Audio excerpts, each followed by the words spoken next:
¿Cómo estás? Ay, Qué alegría tenerte por aquí, que lo hayamos cuadrado para hacerlo hoy. Aquí están espérate, todas estas porque... personas maravillosas entrando por aquí, así que qué Bien, chulo.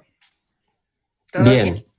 Sí, llegué ayer de viaje. Bueno, ¿qué te voy a contar a ti que no sepas de los Sí, viajes? ¿fuiste de Sí, viaje? de Coruña. Estuve en Coruña de promoción y hoy he estado como en casa intentando limpiar, porque es lo que me pasa a mí, que no hay nadie que me limpie. Pues, Tengo- niño, hay que delegar, ¿eh? Sí, pero es que no hay nadie en quien delegar. Ah, bueno, eso es otra cosa. No tengo a nadie. No sé, eso es otra cosa, pues sí, de todas maneras. Bueno, cuando hay perros y gatos, ojito que hay pelo. El mío ha empezado ahora a soltar pelo y me da un brote de alergia cuando empieza a cambiar el pelo que es increíble. No paro de estornudar. La gente está acatarrada, digo, no, digo vueltas. Bueno, pues eso, yo tengo aquí pelo de todas las clases, de todos los colores, de todas las texturas. Puedo hacerme 6 almohadas todos los años. Pero bien, están Pues presentes, están presentes, sí, están presentes. están presentes. Hoy vamos a comentar, he puesto ahí de título, cómo vivir la Navidad cuando falta alguien querido. Y claro, no tiene por qué ser algo reciente, porque cuando nosotros anunciamos el directo, hay personas que nos escribieron que mi padre ha fallecido hace un mes, mi suegro falleció hace un año, qué tema más complicado, no sabemos cómo hacerlo, no sabemos si normalizar, si expresar, si comportarnos igual. Y dijimos, pues nada, aquí vamos a dar desde la parte psicológica un poco lo que hay que hacer, desde tu parte tan bonita, poética, reflexiva y sentimental, ¿no? También la parte que nos toca. Así que si tú Sí, quieres, Alejandro, todo tuyo. bueno, Porque además, perdón, Alejandro, tú hablas de esto en una madre. sí. Sí, de Habla. hecho una madre es precisamente eso, es precisamente ese momento de la cena de Exacto. Navidad en la que aparecen todas las ausencias y cómo cada uno brega con lo que echa de menos, ¿no? Con el duelo. Es que los duelos en fechas señaladas son como se multiplican, ¿no? La intensidad del duelo. Eh, Fíjate, yo hablo porque yo lo estoy viviendo ahora, entonces lo hablo de primera mano.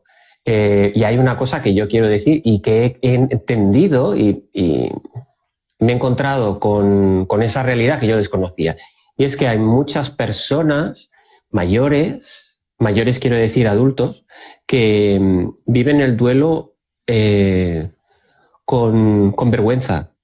Vivimos el duelo, no somos una sociedad que esté acostumbrada a vivir el duelo externamente, a exteriorizarlo, ¿no? De ahí las mujeres de negro, de ahí todas estas cosas, ¿no? Son señales, pero no es exteriorizar, no es sano lo que hacemos.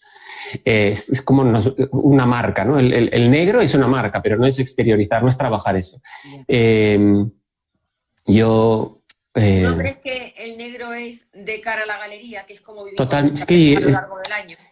claro, es una marca social. Es un poco ponerte ahí, ponerte la señal para que o no te molesten o sepan que estás en ese proceso. Pero claro, es una defensa en el fondo, porque sabes que la gente, que en realidad se tiene muy poca empatía con esto, cuando nos pasa a todos. Curiosamente, es que siempre tenemos la menor empatía con lo que nos pasa a todos. Curiosamente.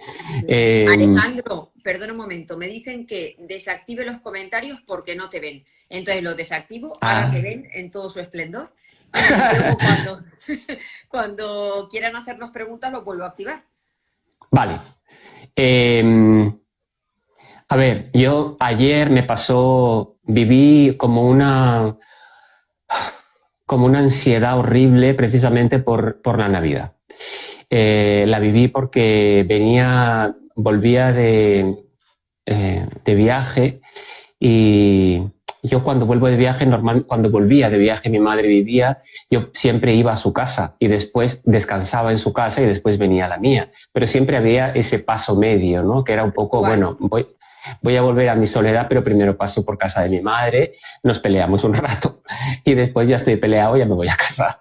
Y claro, o sea, lo flipante fue que ayer fui a su casa. Ya.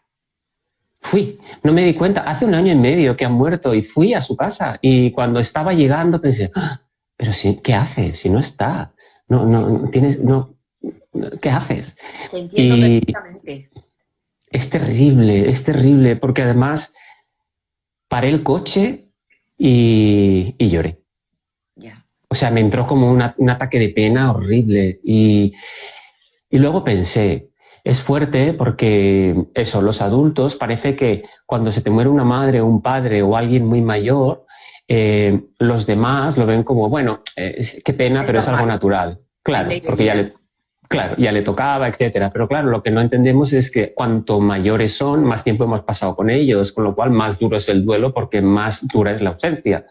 Entonces, tenemos que seguir llorando y tenemos que seguir pasando por eso hasta que lo necesitemos, porque lo demás no funciona. Y eso me he dado cuenta yo. No funciona. Ayer yo lloraba como un niño pequeño. Es que echaba menos a mi madre, pero no echaba de menos a mi madre mayor. Curiosamente, yo era el niño que echaba de menos a mi madre cuando era joven. ¿Sabes? Yo quería a mi madre. Yo era el niño que decía, ¿dónde está mi madre? ¿Por qué se ha ido? ¿Por qué el mundo es así? Me entró como un ataque de, no voy a poder. No voy a poder. Bueno, pude y Sí, estoy poder se aquí. puede. Lo que pasa es que duele. Porque Duele a mí mucho. después de 3 años y pico yo tenía la costumbre de llamar todos los días a mi abuela, pero Ya, no una vez. Igual nos llamábamos 2 o 3 veces, para chuminas, para tonterías. Pero después de morirse, yo estaba... Hay veces que todavía le digo a mi marido, ¿te puedes creer que iba a llamar ahora a la abuela? O sea, coger ya. el impulso de llamar a la abuela para contarle nada, que vengo de Madrid, que vengo de no sé dónde, y ella me decía las dos tonterías. ¿Te he visto en la tele? ¿Te he visto aquí? Para nada. O sea, ni siquiera eran conversaciones profundas, pero era todos los días. Y a mí ese ritual de llamar a mi abuela todos los días me duró, pues como lo que dices tú, ha pasado año y medio y todavía quieres seguir pasando por casa de tu madre. Y en Sí, momentos de estos en los que los valores de la Navidad. A mí, por ejemplo, me gusta la Navidad. Hubo años en que no me gustó, pero ahora me gusta la Navidad. Imagino que es porque tengo hijos y una familia bonita con quien disfrutarla, pero claro, en estos momentos es cuando más echas de menos a la gente que te falta. Y no solo la claro, gente que te falta que se ha muerto, es que en España tenemos muchísimas personas que son de fuera y que tienen a sus claro. familias viviendo en Latinoamérica, en, no sé, en otros países que en estos días en los que la gente se reúne, pues como tú haces en torno a la mesa en una madre, pues aparecen esas sillas vacías. Sí, aparecen esas sillas vacías. Yo aprendí creando una madre precisamente que todas las ausencias son una suma. Tú sumas las ausencias a tu recorrido vital. Eso lo decía yo antes de que muriera mi madre. Es muy fácil decirlo, pero cuando te toca es Ya. más complicado. Pero sí es así. Yo he sumado a mi madre, he sumado a mi perro y yo soy, ahora son parte de mí y lo son, realmente son, yo los siento en el plexo, camino con ellos, les cuento cosas, yo sé qué respuesta me darían los dos.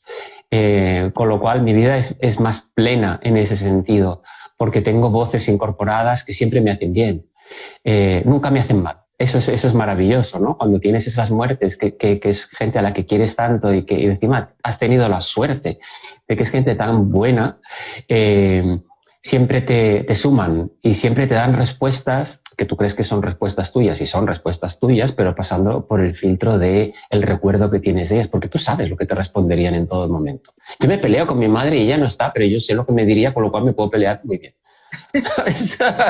Sí. Antes, antes decías que te habías permitido llorar como un niño al ir a su casa y esto es algo que mucha gente en Navidad no se lo permite, porque hay veces en que delante de los demás contenemos la emoción porque no le voy a dar la cena a los demás, porque es un momento para celebrar y yo no puedo estar aquí con mi tristeza y lo que esa persona no se da cuenta que conteniendo su emoción también obliga a contener la emoción a las otras personas y que Exactamente. cuando tú eres capaz de expresar que, bueno, pues que tienes la intención de pasar esa noche buena, bien, pero que echas mucho de menos a la persona, que te hace estar muy triste. O sea, hay que animar a la gente a expresar las emociones, a reconocer lo que sienten por las personas que están ausentes, a hablar de ello.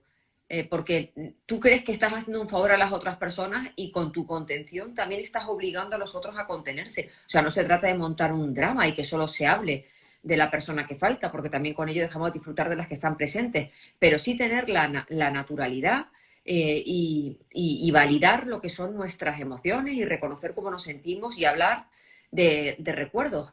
Porque siempre hay alguien en la mesa que te dice, venga mujer, pero concéntrate en lo bueno, pero si que estamos todo bien. Y con eso tú te sientes totalmente invalidada porque dices, ostras, la acabo de fastidiar. Cuando realmente lo que a uno le apetece es hablar. Cállate, que están los niños, no te das cuenta, vas a amargar la fiesta, ya otro día. Qué Y horror estamos eso. ninguneando las emociones de los demás y eso es horrible. Cómo odio esos comentarios, porque esos comentarios son los mismos que aparecen cuando realmente tienes un problema emocional, que puede ser una depresión, y siempre el comentario es, venga, pero no te das cuenta de que tienes una familia que te quiere, de que tú no puedes estar triste, tú no puedes deprimirte. Y es horrible, porque en vez de decirte, a ver, tranquilo, o cuéntame, o qué necesitas, es tan sencillo como eso. No, es la censura. No podemos censurarnos las emociones, no podemos censurar otras muchas cosas que tampoco deberíamos. Pero las emociones, que son nuestro caldo de cultivo personal, es horrible cuando ni siquiera te has planteado contar, pero es que ya te das cuenta de que mejor contener. Y te digo una cosa, cuando ocurre esto, y alguien en una cena de Navidad, por ejemplo, porque nos referimos a eso, Sí. de repente empieza a contar cosas de un ser muy querido que además pertenece a la familia y cosas chulas, buenos recuerdos y lloras, creas un ambiente de Navidad. Ríes y lloras, porque hay momentos en que te ríes de algo que pasó y luego te da la pena. Claro, Las dos emociones también. y estás compartiendo a la persona ausente, la estás incorporando a la mesa. Y eso es tan sano, porque ahí cada uno puede decir y puede sentir lo que quiere y puede expresarlo. Estás abriendo la puerta porque estás poniendo a la persona en la silla y la estás incorporando a la cena y estás presentándola y validándola como aquí estamos todos, los que se fueron y los que seguimos. Y estás además dando el mensaje de... aunque cuando uno de nosotros se vaya, seguirá con nosotros, porque lo seguimos haciendo con los que se fueron. Con lo cual, eso te tranquiliza mucho, porque sabes que estás en una familia. A mí eso me parece súper bonito. Eso es Navidad. Para mí eso es Navidad. Claro, claro, porque yo creo que es recordar con mucho amor. Yo muchas veces cuando estamos en una cena de esta, no solamente en Navidad, a mi abuela le encantaba comer. O sea, ha tenido pues problemas de sobrepeso, la mujer toda es de esas mujeres que ha estado toda la vida a dieta, con unas contradicciones porque quería adelgazar, pero luego le gustaba comer, vamos, muchísimo. Entonces yo pienso, digo, mi abuela aquí en la mesa se hubiese comido era todo. El primero, el segundo, no hubiese dejado un plato, se lo hubiese bebido todo. Y yo estaría detrás, abuela, el azúcar, abuela, no sé qué. Y tenía esas peleas con ella porque tenía que ayudarla a tener una vida saludable, pero al final, los últimos años pensé, digo, qué vida saludable. Digo, si la mujer disfruta como nadie comiendo, digo, yo es que no le vuelvo a decir nada más, ya está. Que el día que se muera se lo lleve todo puesto encima. Claro, cuesta, recordar cuesta. esos momentos a mí me hace mucha gracia. Cuesta llegar a ese momento de cuando tienes una persona mayor a la que cuidas porque no quieres que se muera, porque la quieres tanto que lo que no quieres es que se vaya. Cuesta dar ese paso y decir, mira, que se lo disfrute todo, que se lo coma todo. Pero uno lo da, al final uno lo da porque ya ve que es una tontería, ¿no? Querer tensar esa cuerda y querer y restarle felicidad, cuando es que en realidad lo que le gusta es comer. Tampoco es que le guste fumar porros, no, le gusta comer. Pues déjala que coma. A mi madre le encantaba el chocolate y escondía el chocolate por todas partes de la casa. O sea, no había ningún rincón de la casa donde no apareciera una tableta de chocolate o donuts o porquerías. Y ya llegó un momento en que ya se las compraba yo a escondidas de mis hermanas. Entonces le decía, mamá, mira todo lo que te he comprado. Bueno, ella los ojos se le salían de las órbitas como la máscara, ¿sabes? Me veía y ya al final esperaba que yo llegara y me decía, ¿qué me has traído? Claro, pensaba, ¿qué más da? Se tiene que ir feliz de aquí. Sí. Claro, pero lo que creo que es importante y como ejercicio, que yo no sabía además, que luego me enteré, que esta cosa se hacía, hay unos pueblos en Andalucía que se hace esto de la silla de las ausencias. La silla vacía, sí, sí. Y yo no tenía ni idea. Entonces fui una vez a, no me acuerdo qué ciudad en Andalucía de promoción, y me encontré con una señora que me lo contó. Me decía, mi pueblo, ¿eso lo hacemos nosotros? Y yo pensé, ¿en serio? Y sí, se hace. Y yo creo que es una práctica muy sana. Porque es como, bueno, están. están. O sea, no vivimos en un solo plano. No, sería tan pobre la vida si tuviéramos que vivir solo en este plano. Estamos Y todos. hay que hacer, yo creo que hay que hacer porque estén más presentes, porque Sí, cuando una persona se muere, pues para nosotros, para ti, para mí, que tú has vivido mucho a tu madre y yo a mi abuela, pues nunca se nos va a olvidar.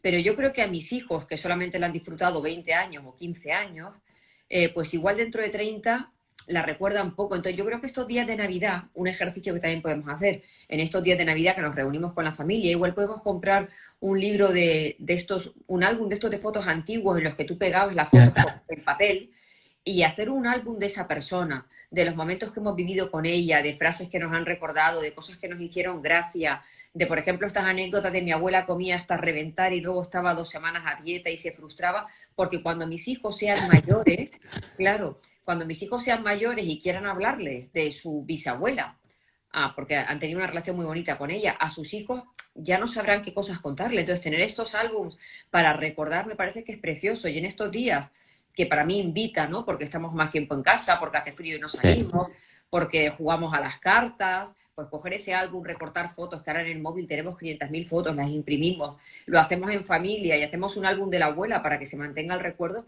me parece algo súper bonito, ¿no? Y Te es, voy a contar una cosa que me dio mucho que pensar el último directo que hicimos. Eh, Cuando hablaste, yo sé que para ti es muy importante tu abuela, sí, ¿vale? Casi como una madre. sí, Sí. Mi abuela para mí era oro puro. lo sé. Era oro puro. Curiosamente, eh, cuando mi abuela murió un 5 de abril. Y recuerdo que estábamos mi madre y yo solos en el hospital. Y ella se había caído y se había roto las vértebras. Tardó como 3 o 4 días en morir. Y decidió morir, porque ellos deciden morir, en el momento en que ellos deciden morir, cuando estábamos mi madre y yo con ella. Lógicamente no podía ser de otra manera. Eso yo lo tenía muy claro. Entonces ella esperó a que estuviéramos los dos para morir. Y luego, bueno, a nosotros nos dio como un ataque de risa, a mi madre y a mí, no sé por qué, de nervios, de toda la tensión, de todo. Sí, la risa Sí. nerviosa. Pero hoy, o sea, después de hablar contigo el otro día, me di cuenta de que a mi madre nunca le dejamos vivir ese duelo por su madre, ¿sabes? Yo nunca recuerdo haberla ayudado, haberla visto como, haber entendido que ella tenía que hacer un duelo. Nunca, no sé, no tengo ese recuerdo. Y de repente me sentí tan mal y tan culpable por... Pero igual no sabíamos cómo hacerlo, porque yo creo que antes nos educábamos más en esta presión de contén la emoción, tú tienes que estar bien, tienes que ser fuerte por tus hijos, que seguramente fue el caso. Entonces, Pero yo... fíjate, cuando... Esto lo recuerdo ahora, yo nunca había pensado en eso. Cuando mi madre, los últimos 3 años, 2 años de mi madre, de la vida de mi madre, ella empezó a desorientarse. Y a veces tenía como esos episodios de que perdía la orientación y no sabía dónde estaba. Yo creo que mi madre, si hubiera vivido tiempo, habría tenido una demencia. Estaba empezando con esas cosas, ¿vale? Pero lo que más se repetía en ella era... y ahora vamos a ir a ver a la tata. Para nosotros mi abuela era la tata. Sí. La llamamos la tata Angelina. Y ella decía, y ahora vamos a ir a casa de la tata. Ahora vamos a ir a ver a mi mamá. O sea, todavía ella seguía, lo único que echaba de menos en la vida, lo único que la guiaba era esa cosa de su madre. No había sido capaz de superar eso de su madre. Entonces yo pensaba... Se la había quedado ahí como anclado. Exactamente. Y qué fuerte, pienso que lo importante es, uno, que son las abuelas en las familias, como troncal para las familias, la invisibilidad de las abuelas, que eso es brutal también. Y por qué no, cuando una abuela muere, parece que, bueno, la madre la sustituye. Sí, pero es que la madre tiene que hacer un duelo. Ya. Y no se lo permitimos. no, es como, bueno, ya murió la abuela, ya, pero la abuela, mi madre tenía una madre. Era la madre de mi madre, con lo cual mi madre tiene que hacer un duelo de su propia madre. Y eso lo damos totalmente por hecho. ¿Sabes qué pasa? Que a las mujeres les damos muchas cosas por hechas también, Sí. ¿sabes? Sí, Les hay ponemos unas carga presiones que... emocional porque tú, como adulta, no te quieres permitir estar mal porque se ha ido tu madre, porque entendemos que es ley de vida, y tienes a tus hijos, ¿no? Y Sí, piensas, si yo estoy mal, ¿cómo van a estar ellos? Pero ahí nos hemos equivocado emocionalmente durante muchos años, yo creo, sí, porque tampoco la psicología había demostrado que había que expresar la emoción, pero cuando tú expresas tus emociones y dices lo que sientes, también estás transmitiendo a tus hijos un modelo emocional para que ellos puedan hacer lo mismo porque exacto, se sienten mal. Y hasta ahora no ha exacto. sido así. Exacto, y también estás transmitiendo a tus hijos hombres una masculinidad Exacto, diferente, que esto es básico. O sea, que sean capaces de entender que tienen emociones y que pueden generar emociones igual que las hijas. Y eso creo que eso tiene que ser como una base del horno fundamental, porque si no vamos mal. Yo es que estoy cansado de ver en celebraciones, y nos referimos a eso, en celebraciones de este tipo, en que ellos están totalmente ausentes. O sea, sí, son los reales ausentes de estas celebraciones. Ellas hacen comida, ellas hacen ruido, ellas se encargan, ellos no, porque es demasiado... y además ellas cogen ese rol. sí. Y luego llegan y lo emocional también lo hacen ellas. Entonces ellos son sujetos pasivos y bueno, todo funciona como siempre, pero es que ellos también tienen, o sea, por lo menos ya que con ellos no lo hemos conseguido, con mi generación, vamos a conseguirlo con la generación que sube. Sí, exacto. Esto que Y de decías de ahí, hacer ruido, de hablar y todo, también es importante trasladar a la gente que en Navidad, aunque tengamos personas ausentes, las tradiciones es bonito seguir manteniéndolas.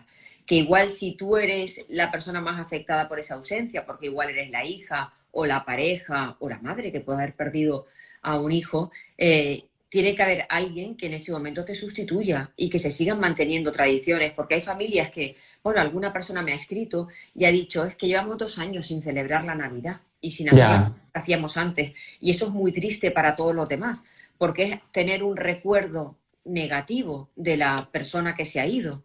Yo creo que no la estamos honrando si dejamos de hacer cosas.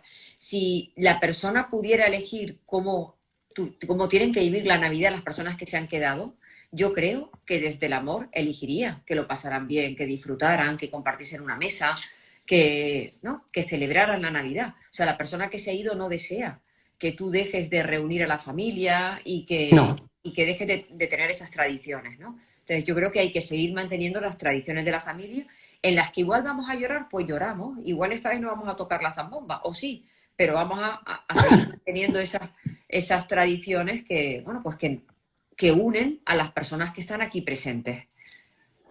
A ver, yo creo también que, y hablo por mí, yo desde que murió mi madre, el día 24 por la noche, que es cuando lo celebrábamos, no lo hacemos. No lo hacemos porque, no sé por qué, pero no nos da para eso. Lo celebramos el 25 a mediodía. Hemos cambiado el día, lo celebramos, pero hemos cambiado el día y hemos cambiado la noche por el día. Pero también creo que es muy guay hacer un encuentro con ellos, solo, tú solo. Yo lo hago yo solo. Yo el 24 ceno con mi madre. O sea, yo tengo mi propia silla de las ausencias en mi casita y el 24 ceno yo solo con ella y le pongo su cerveza, que además tengo la misma cerveza, la cerveza que ella dejó en mi nevera, ¿Ah? esa lata, ¿no? Entonces yo nunca la he abierto porque yo no bebo cerveza, con lo cual, y ella escondía latas de cerveza también por todas partes, esa es Y otra, chocolate y que no me cerveza. faltan cervezas en casa porque encuentro en todas partes. Entonces, hago eso. Tengo una cena con ella y, bueno, no hace falta mucha cosa, o vemos la tele, o sea, veo la tele, pero la tengo conmigo y le cuento cosas y le digo cosas. Y si no queremos hacerlo en público y llorarla en público, lo hacemos en privado y eso cuenta igual, porque es muy bonito. O sea, es muy bonito verse a uno hacer eso, porque es muy valiente. Sentarte con nadie que es alguien es muy valiente, porque ahí te oyes tú hablar y decir cosas que entiendes la intimidad que tienes, ¿no? Y la disfrutas muchísimo, porque sabes que siempre es bien recibido todo lo que dices. Y eso es muy raro, que alguien siempre te reciba bien. Los errores, yo le cuento todo, los errores, las meteduras de pata, mamá, no sé, vuelvo a ser yo con ella. Y eso es maravilloso, porque yo sé cómo era con ella. Entonces, esa es la forma de tenerlo siempre también. Sí, totalmente, sí. Y sobre todo invitar a que cada uno viva su duelo a su manera. Claro. Hay gente que no necesita vestirse, bueno, es que lo de vestirse de negro me parece ya que poco como o sea, como muy, muy de atrás, ¿no? Muy vintage. Pero hay gente que no necesita estar llorando y que puede estar riendo y también tiene que sentirse bien por reír, ¿no? Porque Claro. realmente el dolor cada uno lo gestiona, el dolor y el sufrimiento cada uno lo gestiona a su manera y tienen ritmos distintos para otro, para según que quién, ¿no? Hay gente que está con el duelo arrastrándolo mucho tiempo, otra gente que tiene como mucha capacidad para recrearse en otras cosas, entonces que hay que trasladar a la gente que cualquier manera de vivir el duelo está bien, que no hay una manera correcta y que no hay un número de días en los que puedes llorar y que si te pasa te días ya estás mal o que tienes que hacer ir a terapia la semana siguiente porque no levantas cabeza. Yo creo que el duelo es algo natural que llevamos sin saber tenerlo desde hace muchísimos años porque llevamos reprimiéndolo, obligándonos a estar bien por los demás, porque si tú no estás bien, los demás tampoco van a estar bien. Y al final, con el duelo ha pasado que creo que nos hemos equivocado y tenemos que aprender a vivir estas ausencias como a cada uno le salga. Yo recuerdo que cuando mi abuela se murió, la gente me decía, pues tienes que pues esto es un trauma porque tienes un vínculo muy fuerte con ella, a ver si te tratas con alguien, habla con no sé quién. Y yo no quería nada, yo no quería hablar, yo quería llorar cuando me apeteciese, yo tenía pesadillas y quería dejar que las pesadillas algún día se fuesen de manera, bueno, pues solas. Digo, ya tengo para esperar un día, quiero dejar que esto tenga un curso natural. Y me alegro un montón porque yo creo que al final he terminado haciendo un duelo muy bonito de mi abuela. He sido capaz de poner una foto ahora al lado de la Thermomix, ahí la tengo, que antes no la Un día se te va a encender sola la Thermomix. bueno, aparte me la regaló ella, la primera, ya no, pero la primera me la regaló ella. Y en un sitio simbólico. Entonces, que la gente tenga libertad para vivir su duelo como quiera y la Navidad también como quiera en función de cómo se siente y lo que le apetezca. Sí, yo, mira, cuando me di cuenta de eso, de la importancia de mi abuela en la vida de mi madre, o sea, de que mi madre había tenido una madre y de que la familia, en realidad, la abuela se convierte en abuela solamente, no en madre de, sino es la abuela. Pero claro, la abuela tiene una hija o tiene unos hijos, para los que son madre, no abuela. Entonces eso también hay que respetarlo y hay que entenderlo. Yo estaba en ese momento, hace 2 semanas, estaba a punto de entregar un poemario, mi próximo poemario. Mi próximo poemario está centrado en mi madre. Y justo el editor, un día antes me había dicho, hombre, yo creo que a este poemario le falta un poema. No sé por qué, pero me da la sensación de que le falta algo. Y yo pensé, ¿cómo que le falta algo? O sea, fue como esa reacción de, ¿pero tú quién eres para decirme que le falta algo? Y luego pensé, voy a pensar. Entonces hicimos el directo y por la noche pensé, claro, aquí falta el poema de la abuela. Aquí yo nunca hablo de la abuela. Y efectivamente, el último poema es el poema, además es el poema más bonito de todo el poema. Ay, sí, qué bonito. Es súper bonito y es el poema a una abuela. Yo lo estaba escribiendo, salió súper fácil, súper de corrido. Y pensé, ¿cómo no se me ha ocurrido nunca? ¿Cómo las abuelas desaparecen y, bueno, cumplieron su misión y desaparecieron? Eso es como objetizarlas de alguna manera, no sé cómo explicar eso, ¿sabes? Como que tienen una función, además de ser personas individuales, se convierten como en la función familiar que son. En realidad son personas que han vivido mucho, que han cuidado mucho, que han querido mucho, que han luchado muchísimo. La mía luchó como una loca. Estuvo siempre, que hizo cosas sin decírselas a nadie, porque esa era otra cosa que hacían las abuelas, callar y hacer. Y luego descubres lo que hacía, que dices, hostia, qué heavy la tía. esto sí que es ser heavy y no lo que vemos ahora. Esto sí que es ser muy heavy. Esa toma de decisiones tan heavy, ese compromiso con la vida, porque tenían un compromiso con la vida, que ahora es tan difícil. Pero tenerlas en Navidad, yo sinceramente creo que es muy sano poner una silla más. Yo pondría una silla más en la mesa, siempre. En Navidad, realmente pondría una silla. Y cuando alguien te pregunte para quién es, pues le dices, pues esto es de la silla de la abuela. Hay que atreverse. Es que la vida es un ritual. Entonces vamos a hacer esos rituales, porque si no estamos como en un vacío de señales. Las señales hay que invocarlas. Sí. Entonces, las presencias hay que invocarlas también. Ya sé que yo parece que esté loco, pero desde que mi madre murió, mi madre está, o sea, aparece todo el rato. O sea, yo entiendo cuando ella está, o sea, cuando me pasan cosas digo, uy, esto es ella. Esto que ha pasado, esto es ella, porque esto no tiene otra explicación. O sea, el abuelo, aquí hay algo de ella. Entonces están. Y no podemos negarnos a lo bueno que tienes, porque estamos perdiendo una parte importante de algo.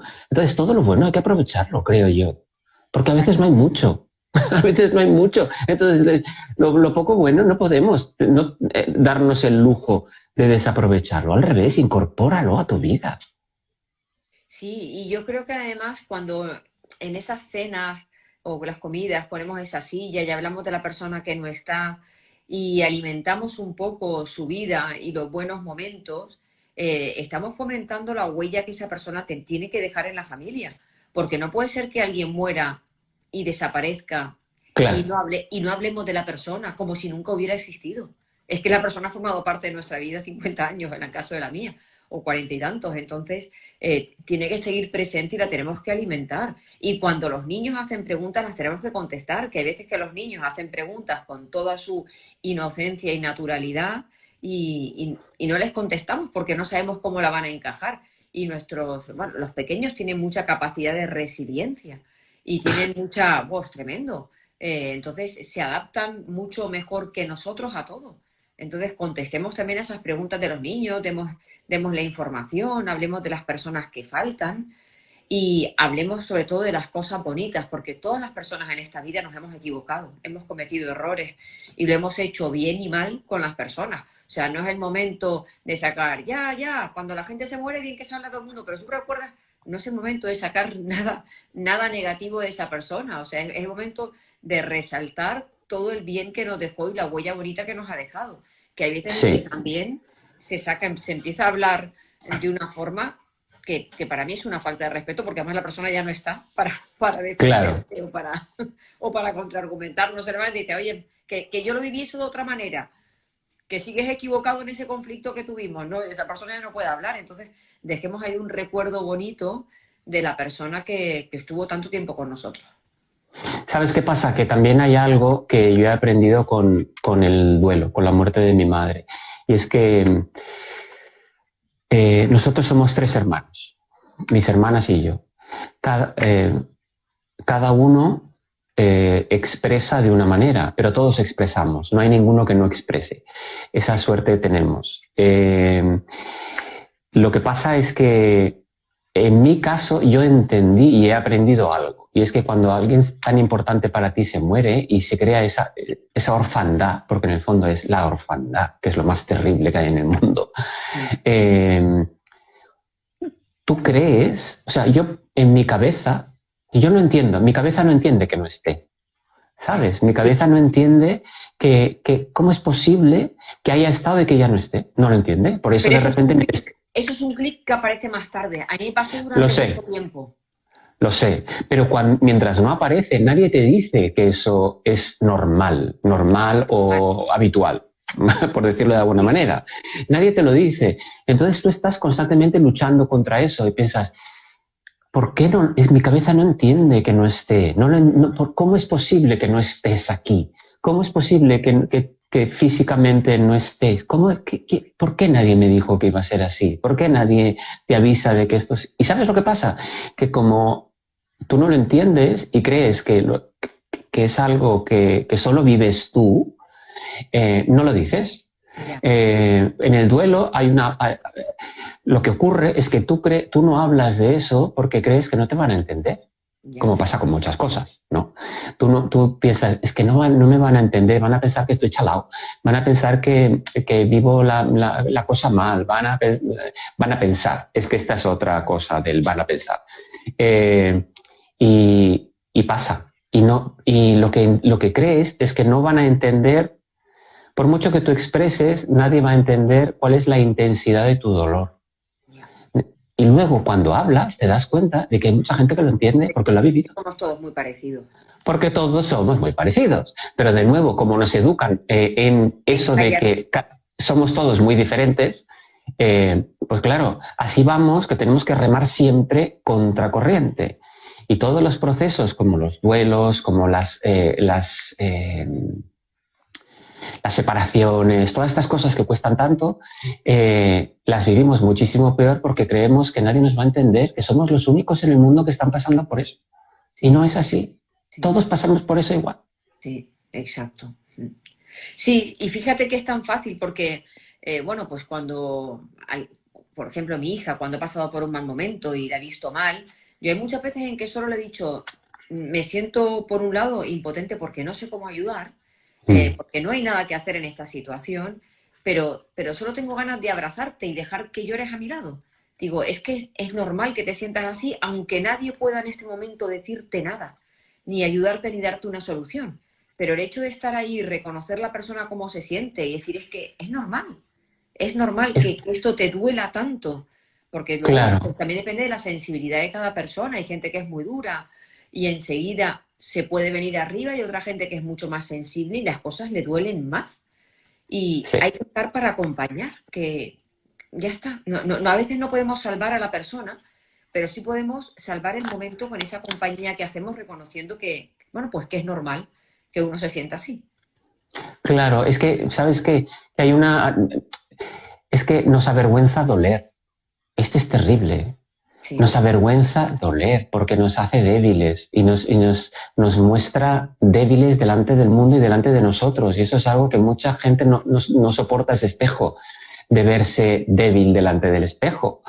Y es tan bonito, es lo más bonito del mundo, verte vulnerable y reconocerte vulnerable porque estás vivo. Es que si no te reconoces vulnerable no estás vivo. Porque además cuando tú reconoces tu vulnerabilidad y tu fragilidad, te puedes sacar la piedra de la mochila y dejar de fingir lo que no sientes.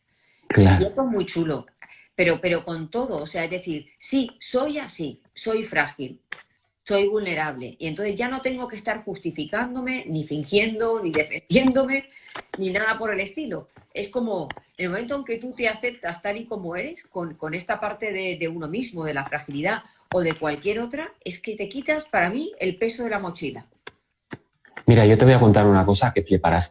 Cuando yo empecé a escribir, bueno, pues como todos los autores, que empiezas y te conoce poca gente, y entonces tú ves aquel mundo y piensas, bueno, a ver cómo voy a hacer yo para llegar a algún sitio aquí. Entonces no hacía presentaciones de mis novelas. Tuve que empezar pronto porque con la primera con la primera me dieron un premio, entonces en el premio iba incluido 5 ciudades de promoción. Entonces fui a las 5 ciudades de promoción. Imagínate esa promoción. Creo que en Zaragoza, hice en Zaragoza, en la FNAC de Zaragoza, no hice presentación porque no fue nadie. En Castellón no fue nadie, en Alicante no fue nadie, con lo cual no hice presentaciones. En Madrid creo que fueron 5 personas. Y en Barcelona era donde me daba miedo, porque era mi casa. Entonces, lo que hice en Barcelona fue no avisar a mi familia porque me daba mucha vergüenza que me vieran fracasar. Lo leí en tu libro. Me daba una vergüenza horrible que me vieran fracasar. Bueno, pasaron los años. Hice esa presentación con 3 personas. Nadie de mi familia lo supo. Pasaron los años y yo seguí aterrorizado ante las presentaciones porque sabía que no iba a ir nadie. Y efectivamente iba muy poquita gente. Hasta que un día yo me tensaba mucho y de hecho me tomaba una pastilla para sobrevivir. Me tomaba Sumial. Y el Sumial, ¿sabes lo que me hacía? Sumial famoso. me volvía loco, o sea, me hacía hablar de tal manera que luego no recordaba nada de lo que había dicho, o sea, se me iba la olla, pero de una manera que estaba como, te juro, como la niña del exorcista, pero además con discurso. O sea, era que terrible. En lo del Sumial era como magia, pero después me daban unas taquicardias que creía que me iba a morir. Bueno, la historia es que llegó un día en que me senté ahí delante, había público, bueno, poquito, pero había algo, alguien estaba, y de repente lo que a mí me pasaba era que yo creía que yo tenía que tener un discurso de escritor. Entonces yo iba con la cosa más o menos preparada y sufriendo mucho porque yo sabía que lo que tenía que decir sobre mis novelas no era interesante. Porque las novelas están escritas y ya está, no tienes mucho que decir sobre ellas. Y de repente empecé a hablar y empecé a sudar. O sea, empecé a sufrir tanto, tanta angustia, que paré y dije, miren, ¿sabe lo que pasa? Que es que yo tengo tanta angustia ahora mismo que estoy sudando como un pollo, porque estoy tan cansado de sufrir estas presentaciones en las que tengo que decir cosas que no interesan y creo y estoy que yo me voy a morir. Entonces yo no quiero hablar más de esto. Yo les voy a contar quién soy y por qué sufro de esta manera. Y se acabó la tensión. Fíjate. Ya cambió mi forma de relacionarme con el público. O sea, yo estoy aquí contigo hoy por eso, por ese día. ¿Por qué ese día diste ese paso? Porque dije, uno tiene que ser como es, en toda su vulnerabilidad y tu fragilidad. Y si no la respetan, y si realmente te hunden mostrándote así, es que realmente no son la persona indicada, no son las personas indicadas para estar contigo. Pasa lo mismo con las relaciones, obviamente, ¿no? Si una relación, una posible pareja huye o responde mal ante una muestra de fragilidad, quiere decir que no tiene que estar contigo. Es obvio. No, por supuesto que no. Sí. Claro, pero esto cuesta mucho reconocerlo. Lo mismo pasa en el duelo. Si alguien se ríe o se incomoda ante tu duelo y te hace sentir incómodo por tu duelo, no merece estar contigo en el proceso de tu duelo. Yeah. No debe estar contigo porque no, te coarta. Y el duelo en realidad es una forma de comunicarte muy íntima con los demás. Es forma de hacer familia. Por eso es tan importante mantenerlo de la Navidad. Sí. Porque es bonito también doler claro, con gente a la que quieres. Si no, ¿con quién vas a doler? Claro, exactamente. Ahora que hablabas de las presentaciones, vamos a decir que el 15 de febrero, para todos los que nos estén escuchando ahora o lo escuchen luego grabado, que el 5 de febrero vamos a tener la grandísima suerte de tener a Alejandro en Zaragoza. Vamos a Zaragoza. En el Pablo Serrano, ¿verdad? No me acuerdo. El Museo Pablo Serrano, creo que es. Sí, bueno, eso. Sí, de todas maneras lo colgaremos y ahí nos veremos, no sé la hora, pero tengo la suerte va a tener la gente de verte a ti y yo la suerte de acompañarte a ti para... Y yo de estar contigo, que estoy encantado. Sí, va a ser va a ser mucho. Para presentar esto no se dice. Sí. Y va a ser chulísimo. Yo creo que lo vamos a disfrutar. ¿Con Sumial o sin Sumial? Sí. Yo ya no necesito Sumial. El Sumial me necesita a mí. El Sumial me necesita a mí, pero yo al Sumial ya no lo necesito. Y yo creo que va a ser una tarde-noche muy chula. Va a ser precioso. Y te voy a decir una cosa. Yo tengo esa cosa con Zaragoza. Siempre me da mucho miedo que no venga nadie. No, pues ya te digo yo que esta vez no va a pasar. Porque mi primera presentación así heavy, o sea, como seria, fue en Zaragoza, precisamente en la FNAC de Zaragoza. Y fue tan triste. Que se canceló porque no había nadie. Pues vamos a hacer que tengas una velada maravillosa. ¡Qué bien! Sí. Me encantan las veladas maravillosas. Sí. Y escúchame, fíjate, bueno, tú sabes que tengo esta cosa en Barcelona, el día... Que no quiero hacer esto para hablar de esta cosa, ¿eh? No. Aquí hablamos de lo que haga que hablar. Pues solo se habla de lo que haga falta. En enero... a ver, ¿por qué hablo de esto? Cuéntalo. Bueno, en enero, el 16 de enero, hago en Barcelona, en el Teatro Romea, una función Curiosamente, o sea, mi vida y la tuya están unidas, está claro. Porque yo hace un tiempo te dije, ¿cómo podía hacer yo para hacer una función? ¿Te acuerdas? Sí, me ¿Y acuerdo cómo podría...? Claro. Y tú me dijiste, bueno, déjame pensar, claro, tu mente se puso en marcha. La y mía, dije, como también se puso en a tu marcha. disposición para lo que necesites, acuérdate. Exactamente, exactamente. Pero bueno, apareció por otro lado una movida. Y es esta cosa que en el Teatro Romea tengo esta función que se llama Llora todo el mundo. eh, y, y yo no sé lo que voy a hacer. El productor cree que sabe lo que voy a hacer, pero yo no tengo ni idea de lo que voy a hacer. Vas a hacer Pero, algo maravilloso. sí, pero mejor que no lo sepa porque entonces me asustaría, entonces prefiero no saberlo. Sé más o menos la movida que quiero hacer, pero ni me la cuento a mí, Va a ¿sabes? ser Porque quiero... como un monólogo. Sí, es un monólogo partiendo de mi poemario nuevo que se titula Y un después, y es son poemas en los que yo hablo con mi madre y le hablo a mi madre, y es el poema de la abuela también. Entonces, con el poema de la abuela quiero cerrar, porque es tan bonito que se van a morir. Y lo de las abuelas a mí me toca mucho. Entonces, pero aparte de eso, igual es que leo dos poemas, porque yo me enrollo como una persiana veneciana. Entonces, Cuando va hagas a eso haber... en Barcelona, a tu promotor le tienes que decir que aquí tenemos una plaza buena, aquí también hay que ¿Qué, venir a hacerlo. te voy a contar? Entonces, la historia es que esto se hizo como... Esto se hace por la Fundación Romea. Sí. ¿Vale? La Fundación Romea es dentro del Teatro Romea, hay una fundación con sus patronos y sus cosas, que yo no entiendo muy bien lo que es, pero eso es, existe. Entonces, ellos cada mes hacen dos cosas relacionadas con el arte. Viene un tío de no sé dónde que hace, bueno, cosas como muy literarias, muy artísticas, muy de pensar, de... No sé cómo explicarlo tampoco, no sé. Bueno, no lo he investigado mucho porque no quiero investigar. Entonces, me dijeron, pues esto es ideal para aquí. Vale, pues es ideal para allí y yo voy para allá. La cosa es que yo pensaba, y todos pensábamos, que iba a ser una cosa pequeña. O sea, que iba a ser, pues, se iba a habilitar un trocito de platea del Romea. Era lo que yo pensaba. Sí. Bueno, total, que parece que no va a ser así, porque creo que hay como muchas personas. A ver, muchas personas para mí es pocas para ti, ya lo sé. No, ya te digo yo Sí, que no, ya verás cómo no. que sí. O sea, de momento hay 300 personas. Pues bueno, Eh, ¿pero qué te pero, parece? Me parece una pasada. ¿Tú sabes lo que cuesta pero, tener 300 personas en un teatro?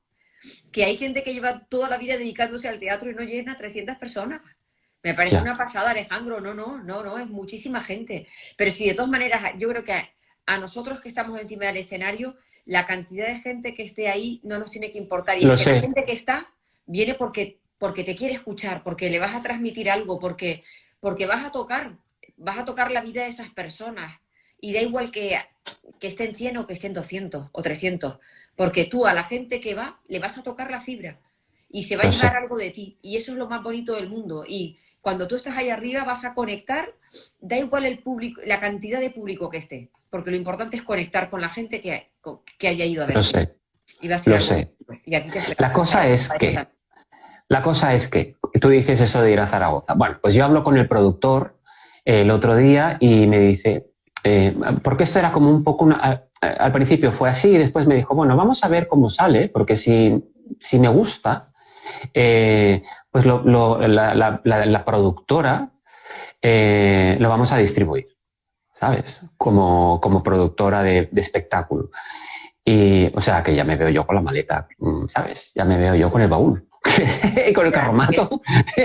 Entonces, le dije, vale, pues cuando lo veas, lo hablamos. Y anteayer, hoy es sábado, el jueves, me llamó y me dijo, ¿sabes qué? Ya lo vamos a hablar con el distribuidor. Le dije, tío, pero si no lo has visto. Y dice, yo me fío. Así que ya vamos a hablar con el distribuidor y vamos a poner esto en marcha. Y yo pensando, como se nota que no lo has visto todavía, espérate que lo veas porque igual no lo quieres distribuir. Porque a mí sí me va mucho la olla cuando estoy encima de un escenario. O sea, yo digo unas burradas impresionantes, pero soy así. ¿Qué voy a pero es hacer? tu manera de conectar con la gente y la gente que va a verte es lo que quiere ver de ti. Entonces, la Ya, gente no quiere que tener a alguien ahí cuadriculado, racional. No, quiere no lo va a ver. Claro, esa emoción en estado puro y esa sensibilidad que tienes tú. Y eso es lo que la gente quiere ver y con lo que la gente va a conectar. Y estoy deseando verte también. O sea, que a ver cuando tenemos fecha. Tendremos, porque yo a Zaragoza voy a ir, vamos, ya te digo yo que voy a ir. Pero el lo 15 de flipante... febrero en el Pablo Gargallo, para que todo el mundo, como Exacto. dicen aquí en las stories, que pone save the date, pues eso, save the date. Exacto, save the date, o sea, el 15 de febrero. Pero es que ahora viene la parte pequeñita, hermosísima de esta historia, que esto te va a encantar. Pues y es que mi madre nació en un día 16 de mayo. De mayo. Y sí, y yo, aunque esto no lo he dicho nunca, y esto no debería decirlo, pero como soy un bocas, pues lo voy a decir. Sí, porque me animo, como nunca hablo con nadie, porque vivo solo, pues cuando puedo hablar hablo. Entonces, la historia es que yo desde hace muchos años he hecho el tarot. Anda. Sí, muchos años. Sí, pero me lo he hecho a mí, no se lo he hecho a nadie. ¿En serio?